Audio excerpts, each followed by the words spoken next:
சிவபெருமானை வழிபடக்கூடிய சிறப்புக்குரிய நாட்கள்ல ஒன்று ஐப்பசி மாத பௌர்ணமி. சிவபெருமானுக்கு எத்தனையோ அபிஷேகங்கள் செய்து நாம வழிபாடு பண்றோம். அவர் ஒரு அபிஷேக பிரியனும் கூட. ஆனா வருடத்திற்கு ஒரு முறை மட்டும்தான் அவருக்கு இந்த அன்னாபிஷேகம் அப்படிங்கிறது நடைபெறுகிறது.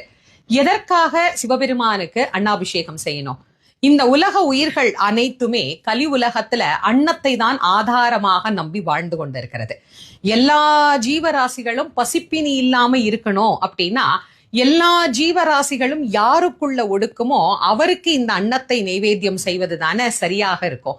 அதனாலதான் நம்முடைய முன்னோர்கள் அனைத்து ஜீவராசிகளுக்கும் நாயகனாக விளங்கக்கூடிய பரபிரம்மமாக இருக்கின்ற சிவபெருமானுக்கு அன்னாபிஷேகம் செய்து உயிர்கள் அனைத்தும் அன்னக்குறை இல்லாம இருக்கணும் அப்படின்னு பிரார்த்தனை செய்து கொண்ட நாளே இந்த ஐப்பசி மாத பௌர்ணமி திருநாளாகும். உங்க வீட்டுக்கு பக்கத்துல சிவன் கோயில் இருக்குன்னா முதல் நாளே போய்